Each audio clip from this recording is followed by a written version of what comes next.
Meu nome é Júlio Barbosa, sou Júlio Barbosa de Aquino, mas conhecido como Júlio Barbosa aqui na comunidade. Hoje eu estou com 65 anos de idade, iniciei a minha militância muito novo, exatamente em 77, quando começamos a organizar aqui o Sindicato de Chapuri. Primeiro foi o de Brasileiro, depois o Sindicato dos Trabalhadores Rurais de Chapuri. Na época eu tinha 22 anos.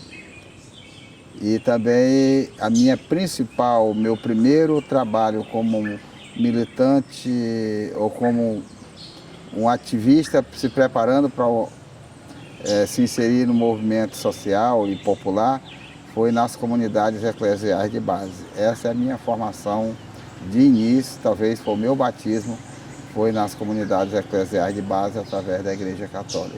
Meu nome é Leide Aquino, eu sou moradora aqui da Reserva Chico Mendes, da comunidade Dois Irmãos. Na verdade, eu já nasci na reserva. Na época ainda não reserva, na época eram os seringais da borracha, mas sou originária mesmo daqui do Acre, aqui de Chapuri, da Reserva Chico Mendes.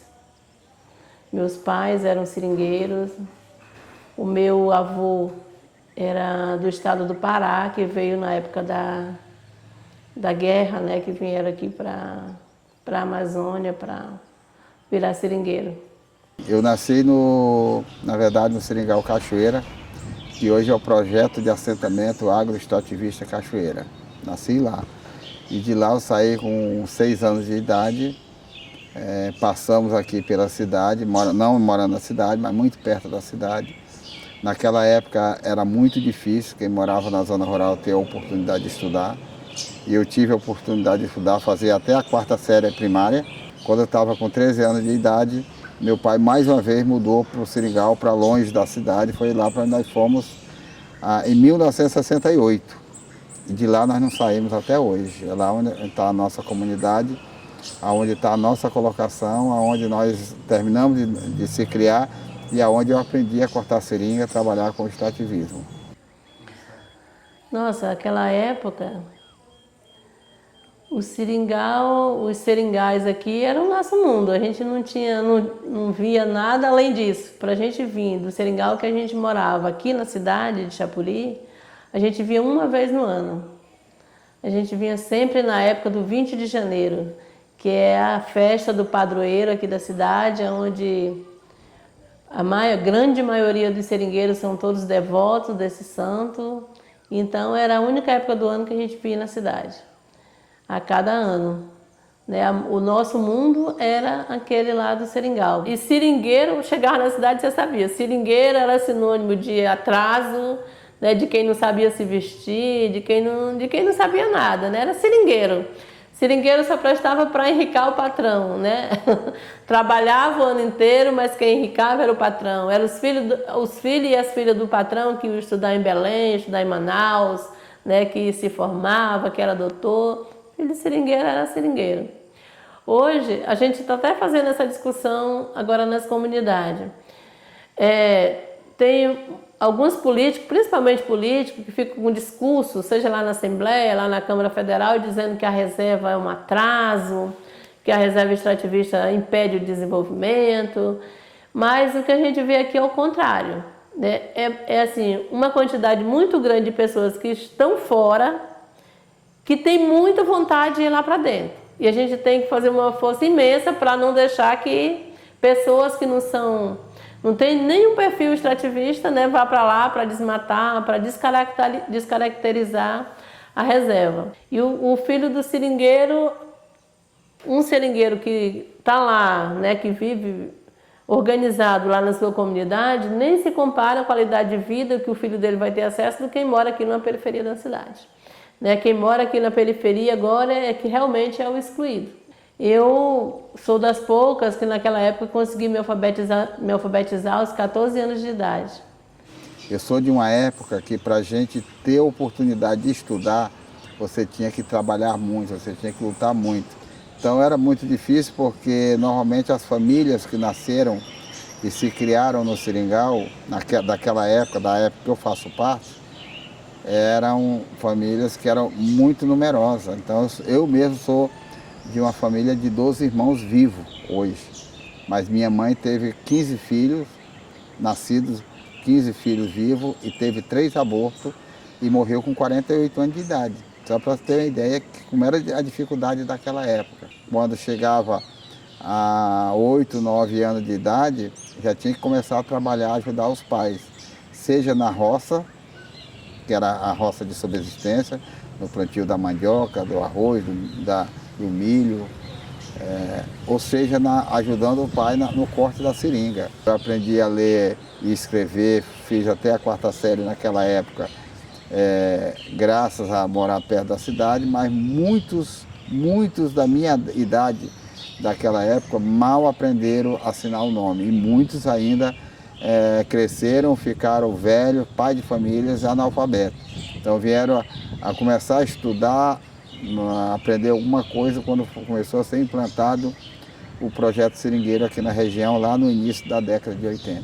Nessa história toda apareceu um personagem que foi o Chico Mendes. O Chico Mendes, que se elegeu vereador, mas também era uma pessoa que ajudava muito nessa questão de organizar os sindicatos. Ele ajudava também nessa questão de organizar as comunidades eclesiais de base. Ele era uma pessoa que ele tinha um pensamento muito longe. Ele tinha a capacidade de entender que era necessário resistir, era necessário se organizar, não podia ser de forma isolada, e você tinha que ter um foco. Não era apenas lutar para defender a colocação do seringueiro, mas defender a colocação do seringueiro com que objetivo? Para ele continuar sendo o que era, o que sempre foi, um explorado do patrão. Ele começava a observar o seguinte: por que o seringueiro pode ou deve continuar, ou continua ou vive assim, sendo tão explorado? Então ele tinha essa consciência de que estava errado. O processo era trabalhar a consciência do seringueiro para ele entender que ele não pode continuar sendo explorado. O mandato dele foi até 82, o mandato dele de vereador, e nós tivemos a felicidade dele se integrar a gente no sindicato. Em 83 ele foi eleito presidente do sindicato.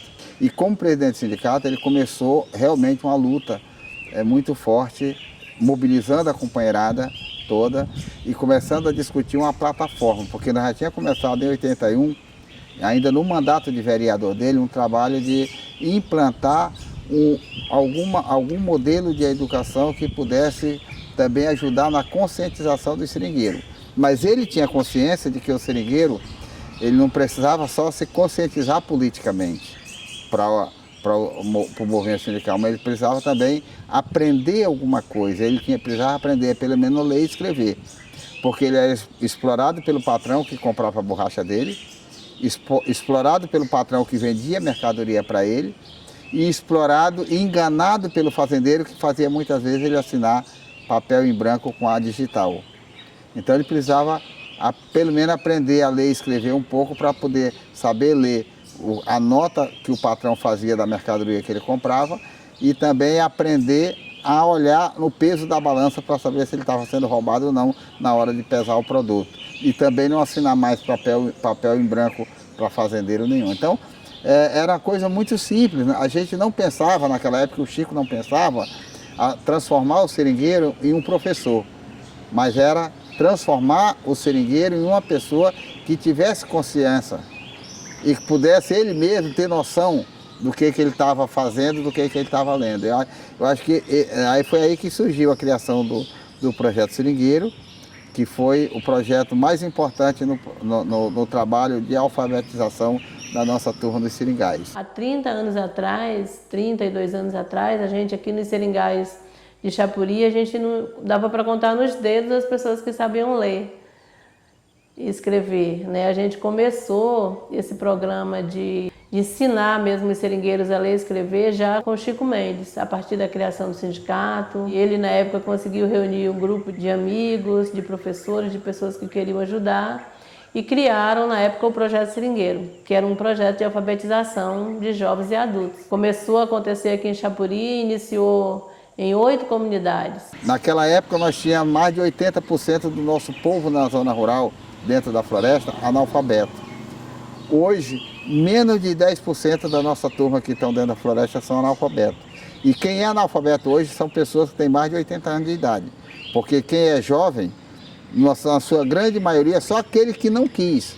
Mas na sua grande maioria, a nossa juventude concluíram até o ensino médio, morando lá dentro do seringal. Então, de uma coisinha tão pequena, que a gente pensava só em preparar o seringueiro para ele pelo menos abrir o olho e ler o que estava sendo escrito naquela folha de papel, já se transformou numa pessoa e muitos deles hoje têm o curso universitário e se transformaram em professor na sua própria comunidade. Hoje, a grande maioria dos professores que a gente tem na reserva hoje são esses alunos, né, que algum tempo depois eles conseguiram fazer ensino médio, que a maioria não tinha nem o ensino médio, né, era só alfabetizado, como é o meu caso, fui ser professora da minha comunidade. Sabia ler, já ia se ensinar ao outro.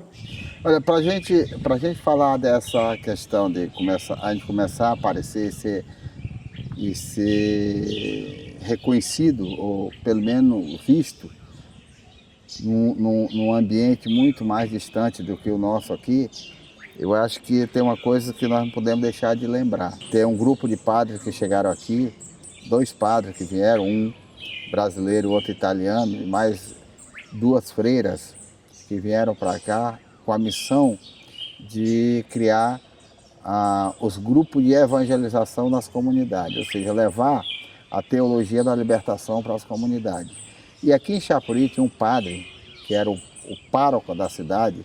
Ele era muito antigo, já morou aqui em Chapuri, acho que mais de 20 anos, chamado Padre José, era um cearense. E ele era tudo, ele era o padre, ele casava, ele batizava, ele só não crismava, que aí é o bispo que crismava, mas ele casava, batizava, tirava registro de nascimento, porque ele também era juiz de paz. Ele era metido a médico, levava remédio para as comunidades para distribuir, e ele também era mecânico. Ele tinha dentro do espaço da igreja uma oficina mecânica onde ele consertava carro, consertava espingarda dos seringueiros, mas ele era um informante do SNI, ele era um informante da Polícia Federal. Ele era totalmente contra a organização de movimento, contra sindicato. E foi muito difícil com esse padre. A sorte nossa é que ele já estava bastante idoso, já na hora de se aposentar, e a igreja aposentou o padre José, e o padre José saiu daqui, e esses 2 padres, mais as 2 freiras, iniciaram o trabalho de evangelização na implantação da teologia da libertação, da qual foi a minha formação religiosa, foi dentro da teologia da libertação. Eu digo para você que eu não comecei a minha militância ou atuar no movimento por uma questão de prazer ou de gostar, porque a gente era obrigado a ter que lutar, a ter que se organizar. Naquela época era muito difícil, porque a gente era monitorado, a gente era vigiado, era perseguido, os espaços eram quase nada. Eu lembro que nós começamos a realizar os primeiros empates. 75 foi o primeiro empate na região de Brasileia. Aqui em Chapuri, 78, 79 e 80, foi uma turbulência grande aqui, porque tinha uma empresa muito forte aqui na região de Chapuri, que era a empresa Bordon, o frigorífico Bordon. E eles eram muito cruel, eles queriam destruir a floresta a qualquer custo, compraram imensos seringais aqui em Chapuri, e nós tivemos que fazer muitas mobilizações para tentar empatar grande desmatamento que eles queriam fazer. Mas em grande parte dessa nossa luta, a gente perdia, porque eles tinham a polícia, eles tinham os governos, eles tinham os políticos, eles tinham a justiça, eles tinham os cartórios do lado deles, toda a estrutura, todo o aparato estatal, eles eram do lado deles, não do nosso lado, e isso nos dificultava muito.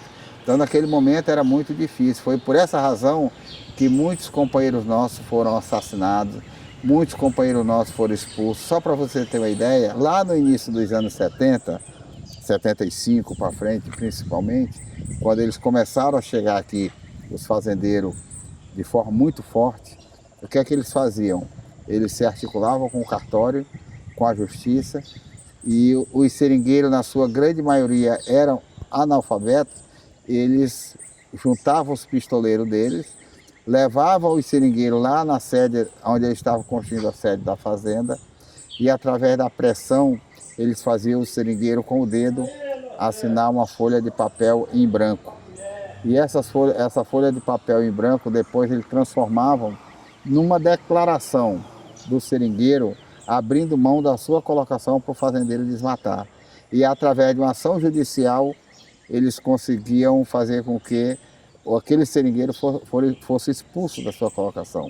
Foi por essa razão que aumentou o número de áreas desmatadas aqui em Chapuri. Muitos seringais teve seringal aqui em Chapuri, seringal com 120 famílias morando dentro desse seringal, que ficaram apenas 3. Ou seja, 117 famílias ser expulsas de um único seringal. Então, aquela luta naquela época, que era na época do regime militar, era uma luta muito desigual. Ela sempre foi desigual entre o trabalhador e o patrão, mas naquela época era muito mais ainda desigual. E eu acho que aquilo ali foi muito importante, que nos abriu a consciência da necessidade da gente não só se unir, mas da gente se unir também e lutar pelos nossos direitos. Eu não continuei na sala de aula porque, né, já vim mais para o movimento, né, para o movimento de seringueiros, a partir dos empates, o movimento do sindicato e depois Conselho Nacional de Seringueiro. Todo esse movimento eu não continuei na sala de aula, né? Fui substituída por outra pessoa da minha comunidade. Mas os meus alunos daquela época, hoje, grande parte deles são professores. E hoje aqui em Chapuri a gente tem mais de 90% dos seringueiros alfabetizados, né? Isso é um avanço muito grande. Eu considero o maior legado nosso depois da criação da própria reserva, né? Porque a reserva para nós é o maior, assim, foi a maior conquista que a gente teve, que foi a posse, né, da terra, do nosso lugar, da onde a gente vive, da onde a gente vivia e vive até hoje. Foi a partir dessa criação da reserva que a gente conseguiu ter mais tranquilidade, porque antes, depois do fim da era dos seringalistas, que acabou os seringais aqui do Acre, foram transformados, a grande maioria dos seringais, em fazendas, a gente viveu um período de muita turbulência, né? Que a gente não sabia para onde a gente ia, né? Se a gente ia continuar onde a gente estava ou não. Muitos seringueiros foram expulsos, né, das suas colocações, dos seus seringais. E nós que resistimos, a gente somos sobreviventes dessa época, né? E foi muita luta para a gente conquistar essa área que é o nosso espaço de vida, né? Onde a gente viveu e vive até hoje. E o Chico pensava uma outra questão que era fundamental. A gente precisava ter garantia jurídica da nossa terra, da nossa colocação, da nossa floresta. É aí que vem o debate da reserva extrativista. Então, juntando essas coisas todas, foi que fez com que a nossa luta aqui em Chapuri, ela conseguiu pegar uma repercussão muito grande no Brasil todo e no mundo. Porque o Chico começou a perceber que não era só nós aqui, seringueiros, organizados no sindicato ou na igreja, isoladamente, a gente ia conquistar muitas coisas, a gente precisava buscar aliados. E foi aí que ele saiu pelo Brasil afora, tentando buscar aliados nas universidades, buscar aliados em outras organizações, em outros movimentos sindicais. O Chico ia a São Paulo discutir os problemas daqui de Chapuri com o pessoal, os nossos sindicalistas do ABC Paulista. O Chico entendia que o movimento sindical precisava se unificar no Brasil todo. E essa unificação com eles lá era importante para ele nos ajudar a gente ter mais força aqui. Foi assim que nós começamos a conquistar a reserva extrativista e foi assim que nós conseguimos ser reconhecidos no mundo todo. Então não foi uma coisa simples, foi cada passo que nós demos aqui e buscando aliados que nós conseguimos conquistar muita coisa aqui em Chapuri, na Amazônia e no Brasil. Aquela época era muito difícil. Hoje ainda não é tão fácil, mas comparar com aquela época, as mulheres vinham para as assembleias do sindicato, por exemplo, uma reunião do sindicato, o destino dela era a cozinha, né? Era fazer o almoço dos homens que estavam na plenária, na assembleia, discutindo. Pouquíssimas eram as mulheres que eram sindicalizadas, muito poucas. E esse processo ele foi bastante longo, né? De conquista mesmo. Foi uma outra luta que foi o espaço das mulheres dentro do movimento sindical, dentro do movimento seringueiros. A maioria das famílias, os homens diziam, não, eu já sou sindicalizado, tu não precisa. Na verdade, uma coisa que trouxe as mulheres para a sindicalização, além de todo um processo que houve de organização, de capacitação, de luta para a inclusão dessas mulheres, mas foi também a partir do reconhecimento dos extrativistas para a questão da aposentadoria rural. Que aí as mulheres, para se aposentar, também precisavam, né, ter a declaração do sindicato, do seu sindicato. Isso foi um fator que trouxe as mulheres para se sindicalizar.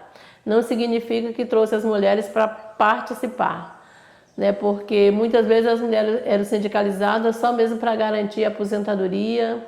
Muito tempo depois da conquista do salário e maternidade também para as mulheres extrativistas, né? Para isso também.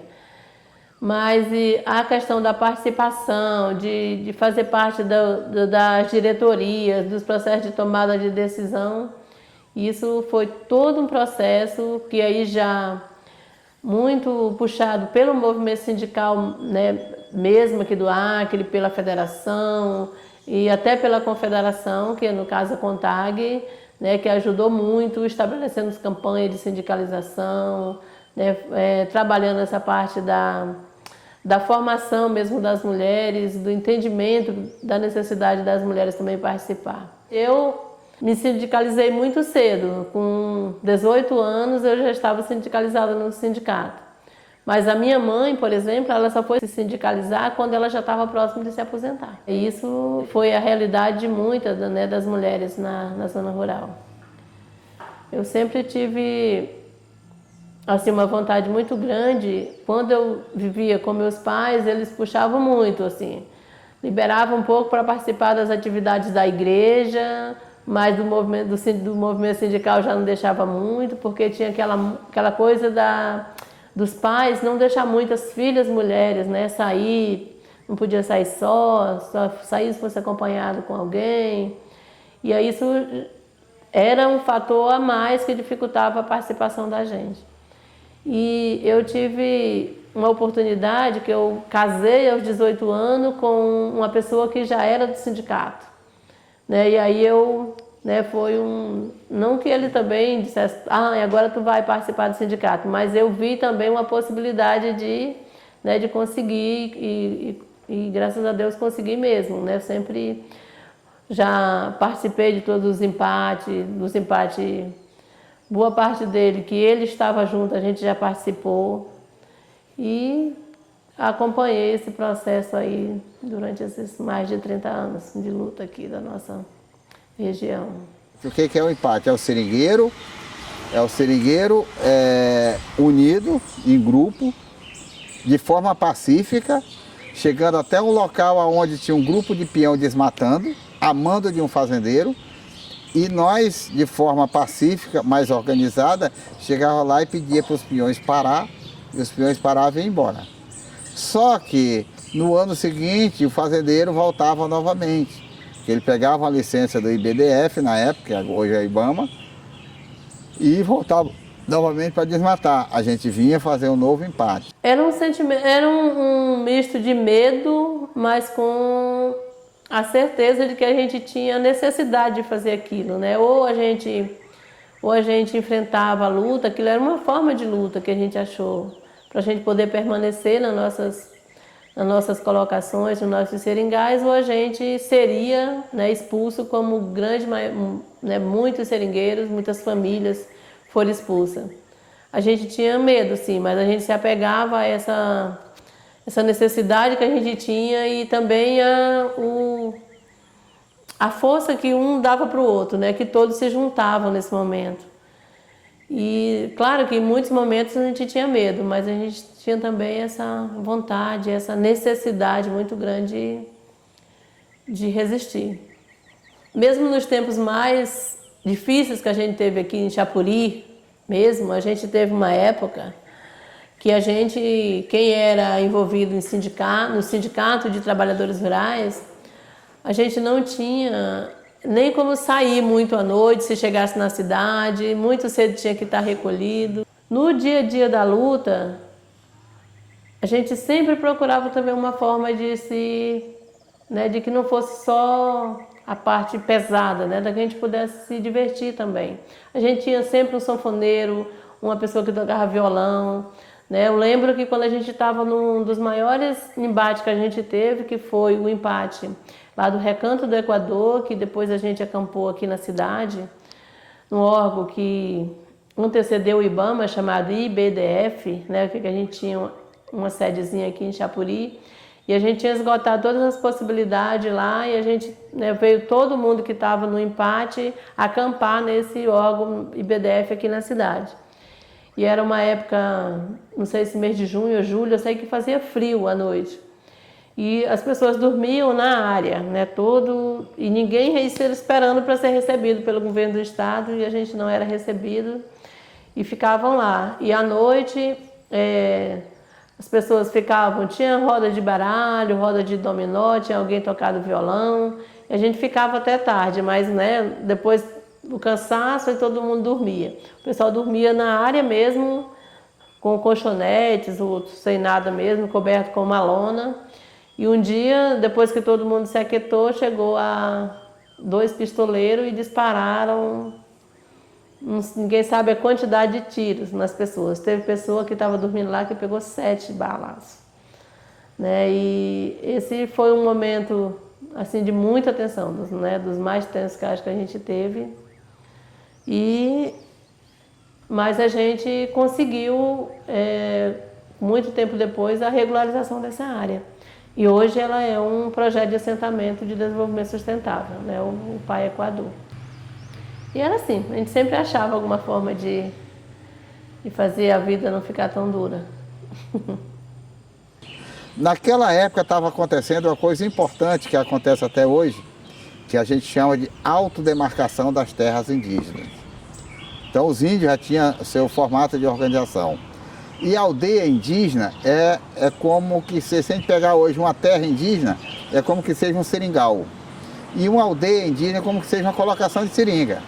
Com a diferença que numa aldeia mora mais de uma família de índio. A colocação do seringueiro mora um seringueiro, agora tem colocações que mora mais de um seringueiro. Tem várias famílias de seringueiro na colocação, então passou a parecer mais com a aldeia. O caso da colocação Rio Branco ali no Raimundão, onde vocês foram, mora várias famílias ali. Se a gente for olhar uma aldeia e for olhar aquela colocação, as duas são muito parecidas. E a terra indígena é como que seja o seringal. E o Chico observou muito bem esse formato dos índios se organizar e viram que a organização dele era parecida com o seringal também.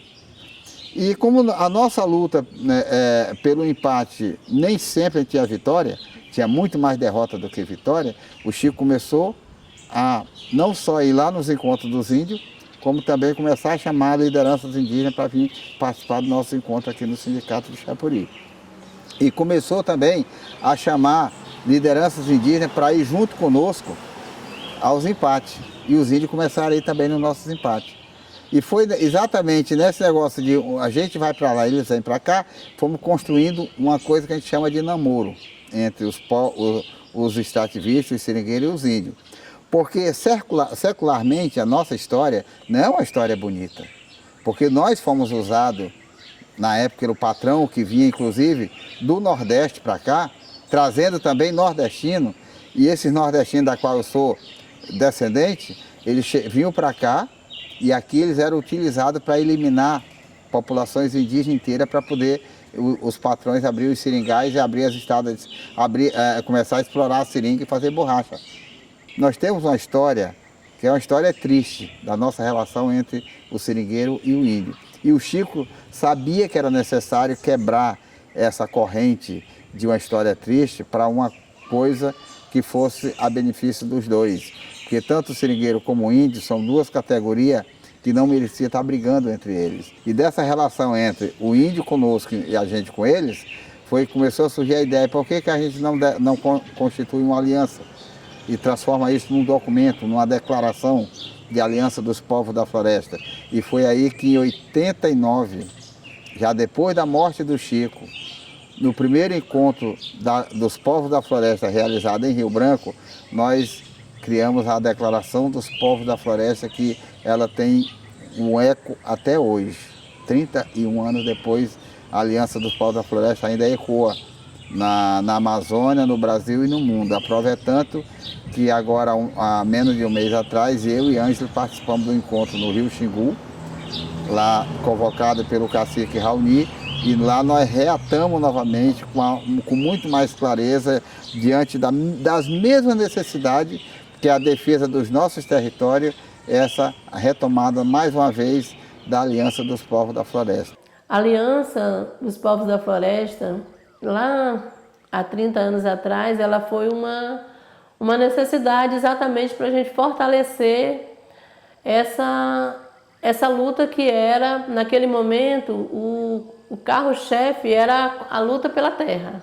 Era a demarcação das terras indígenas, era a demarcação das reservas extrativistas, era a luta pela nossa sobrevivência, né, pela nossa existência.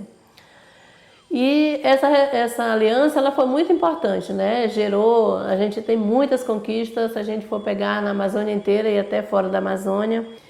E exatamente por conta dessa conjuntura atual, a gente viu novamente essa necessidade. Porque tanto nós, os extrativistas, mas também os indígenas estão sendo ameaçados novamente, com a política de muitos retrocessos. Algumas coisas que a gente tinha conquistado, avançado, a gente está vendo tudo acabar, né? Tudo voltar lá para o zero. Então, nesse momento, nada mais importante do que a gente novamente rearticular essa aliança, unir forças, agora é pela manutenção dos nossos territórios, não mais pela conquista. O que a gente quer é, pelo menos, manter o que já temos. Esse é o mote principal dessa articulação da Aliança dos Povos da Floresta, a rearticulação da Aliança dos Povos da Floresta. Nós tivemos mais atrapalho, foi a perda da principal liderança nossa, porque o Chico era a referência. O Chico era que viajava o Brasil todo, o Chico é que ia para o mundo afora, foi o Chico que recebeu os prêmios, mesmo sendo em nome da nossa luta, mas ele recebeu os prêmios.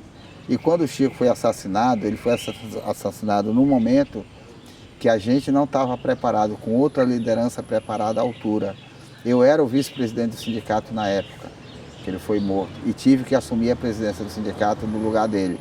E assumi a presidência do sindicato no meio de uma turbulência mais maluca do mundo. Essa cidade estava tomada de imprensa do mundo inteiro, de cineasta, de repórter, e a gente desesperado primeiro com a perda do companheiro que era a nossa referência, o nosso esteio, aonde a gente se pautava, era na condução dele. Então desapareceu assim de forma brusca, aí nós tivemos que assumir. E esse assumir para nós foi um momento difícil para a gente.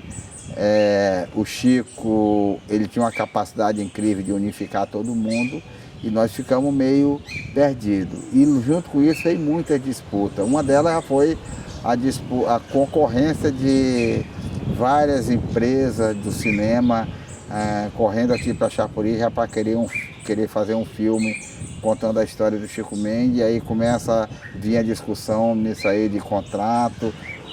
E nem todo mundo estava preparado para isso. Aí isso criou muita divisão entre o nosso movimento. Aqui em Chapuri foi difícil. Nós tivemos uma história do nosso movimento que vem até a morte dele, que era de muita luta, de muita resistência, de muito enfrentamento. Aqui nessa cidade tinha dia que circulava 30 pistoleiros, mostrando o cabo da arma pela cidade, em pleno dia, passava aqui na frente do sindicato naquela época. Depois da morte do Chico, tivemos um outro momento, que foi o momento das conquistas. Ou seja, a gente sempre fala o seguinte, é doído dizer isso, mas O Chico teve que dar a sua própria vida para poder as coisas acontecer. Até a morte dele, nós não tínhamos uma única reserva extrativista decretada. Nesses 31 anos, nós estamos com mais de 20 milhões de hectares de floresta transformada em reserva extrativista. Nós ampliamos da categoria do seringueiro para o extrativista e ampliamos da categoria só de proteger floresta para proteger também as águas. Nós ampliamos a categoria de proteger só a floresta amazônica para proteger todos os biomas do Brasil. O Conselho Nacional de Seringueiro, que foi uma instituição articulada e criada a partir da ideia do Chico Mendes para poder ampliar as nossas ações pela Amazônia fora, hoje ela consegue chegar até o Nordeste brasileiro. Nossa, com a morte do Chico mudou muita coisa. Primeiro que a gente teve no ano seguinte, né, da morte dele, logo no início do ano, a decretação da criação da reserva, decreto da reserva Chico Mendes. Isso pra gente foi uma coisa assim que a gente já tinha tido a decretação do Seringal Cachoeira, que foi um local também de muita luta, já estava regularizado, né, desapropriado na mão dos trabalhadores. E a gente teve logo depois da morte do Chico, depois toda aquela repercussão que teve muito grande. Então foi a partir daí da criação da reserva que começou, né, a ser criada, a ser implantada várias coisas que, né, a gente chama de políticas públicas, né, que estavam chegando nas comunidades. Essas conquistas da Lei Chico Mendes, que é o subsídio, pagamento de serviço ambiental estadual, e tem um subsídio federal, que também foi toda uma luta do Conselho Nacional de Seringueiros, né, do Movimento de Seringueiros, para garantir que esse produto que tem, que ele tivesse esse subsídio por conta de ser um produto que garante a sobrevivência do seringueiro aqui na floresta e, consequentemente, mantendo a floresta em pé. Né, isso vem garantindo que a gente faça com que a reserva cumpra com seu papel. A gente teve esse processo de muita organização e muita conquista e melhoria mesmo da qualidade de vida, né, do seringueiro. E eu sempre dizia que nós não ia precisar mais estar tendo que realizar empate, fazer os enfrentamentos que a gente fazia naquela época. 30 anos depois nós estamos precisando agora se unificar, reorganizar a aliança dos povos da floresta e fortalecê-la, mas ao mesmo tempo a gente ter que resistir com a possibilidade que vamos ter de continuar voltar a fazer os empates novamente. Talvez não seja mais os empates da destruição da floresta, mas isso pode ser preciso também, até porque a Chico Mendes foi uma da reserva que esse ano de 2019 desmatou bastante. Agora vamos ter que fazer empate, quem sabe, muitas vezes, contra as autoridades que queiram destruir tudo aquilo que nós conquistamos, que foram os nossos territórios. Então, eu acho que nós conquistamos muito e o nosso legado nesses 30 anos não dá nem para a gente mensurar, e foram muitos. Nós temos 682 territórios constituídos no Brasil, entre reserva extrativista, reserva de desenvolvimento sustentável e projeto de assentamento agroextrativista. Desses 682 territórios, 350 está na mesa da Casa Civil da Presidência da República para pedir redução ou de exclusão desses territórios. Quase a metade em termo territorial de todos os territórios constituídos no Brasil. A luta não é só a luta dos extrativistas para defender os seus territórios, que são as reservas extrativistas, mas é a luta dos índios pelos seus territórios, é a luta dos quilombolas pelos seus territórios, é a luta dos caiçara, lá no sul do país também, pelos seus territórios, é a luta do nosso povo que está no Cerrado também, pelos seus territórios. E aí a nossa bandeira de luta hoje tem que ser muito maior do que era há 30 anos atrás. E assim, eu mesmo já fui pessoalmente em várias comunidades fazer essa discussão junto com o pessoal da cooperativa, e a gente vê uma animação muito grande por parte dos jovens, né, de volta, que nunca tinham cortado, que estão aprendendo a cortar, aqueles que tinham deixado de cortar, voltando a cortar, mas a gente sempre tem essa preocupação com essa questão mesmo, não perder a cultura. Né? Várias comunidades a gente trabalha muito essa questão também do trabalho conjunto, do que a gente chamava nos seringais de adjunto, é onde todo mundo da comunidade se junta, né, para fazer aqueles trabalhos que todos têm. Temos que quebrar a castanha, vai todo mundo. Temos que apoiar o arroz, que o arroz o seringueiro planta só para consumo. Né? Temos todos esses trabalhos, a gente sempre fez em conjunto. Roçar o varadouro, que era o caminho, né, que levava. Hoje a gente não tem mais varadouro, só varadouro. Quase todo canto é ramal, mas a gente faz o mesmo adjunto para limpar os laterais do ramal. Então, é essa questão da manutenção da cultura do ponto de vista da organização produtiva também, né? Não só das festas. Mas isso é um desafio por conta de que a tecnologia, né, um monte de coisa chega e a juventude se encanta. Né? E tem muito jovem que, eu quero ir para a cidade estudar. Né? Às vezes, vem estudar, mas a ideia é que ele venha estudar e que ele volte, né? Que ele vai contribuir com a sua comunidade. E isso nem toda vez acontece. Eles que são os verdadeiros, vão ser os verdadeiros guardiões dessa floresta e desse legado. Então, para isso, eles precisam entender a importância da reserva extrativista. É importante eles virem para a cidade, se for o caso. Eu acho que a juventude hoje está preocupada nos estudos, mas a grande maioria dela se preocupa no estudo não para voltar para lá, mas se formar para seguir um outro caminho. E isso realmente é uma ameaça grande para a nossa reserva também. Estamos muito preocupados, né, com a conjuntura atual que temos tanto no governo federal como no governo do estado, que é um pensamento que é contrário de tudo aquilo que a gente vinha construindo. Né, o de não apoiar a produção agroextrativista e apoiar o agronegócio, né, contrário à política de conservação, de uso sustentável, né, e apoiando a política da destruição. E isso tem gerado muita consequência ruim, né? E a gente está num processo de insegurança, porque a partir de que você ouve um governador, um presidente falando em rede nacional, né, que vai acabar com os órgãos de fiscalização, que vai liberar muita terra improdutiva, né, que chama reserva, chama terra indígena de terra improdutiva. Você fala isso, você está abrindo, né,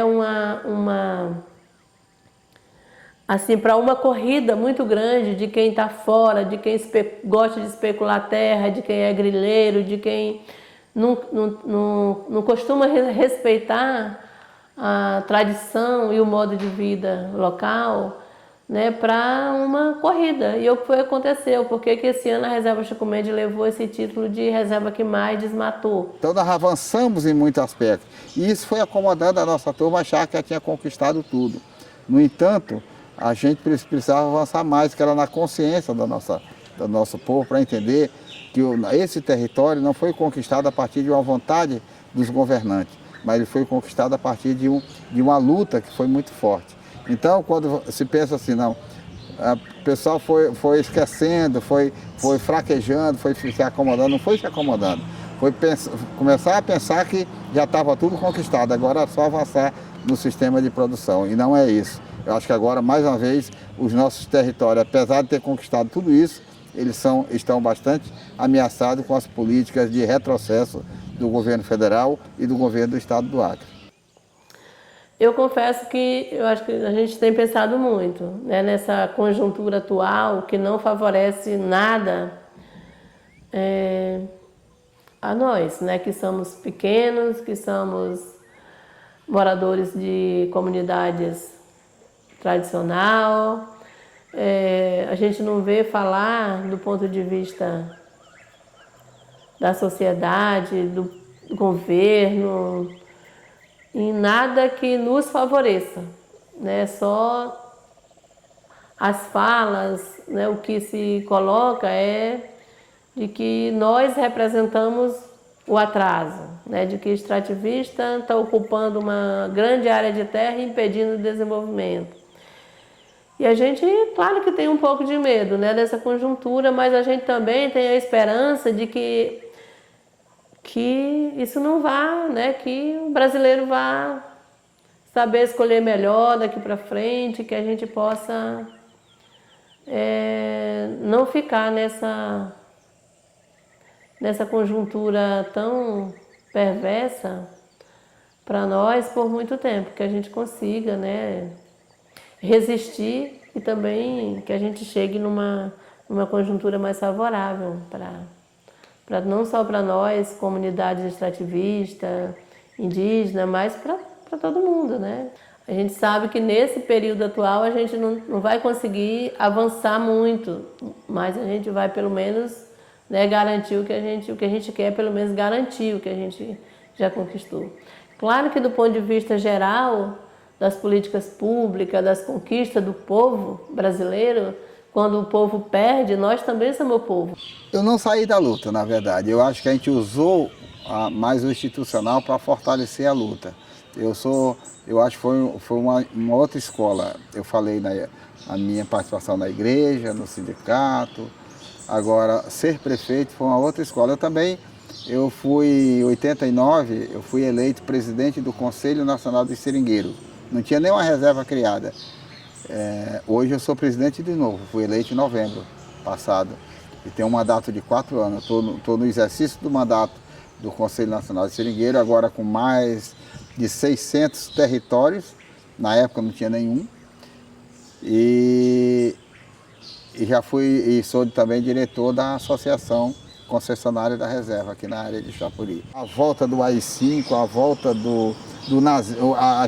o nazismo tomar de conta do Brasil, o golpe militar, os militares tomar de conta, só quem nunca nem leu a história do que foi um regime militar no Brasil é capaz de defender a vinda daqueles que vêm para exterminar quem pensa o contrário.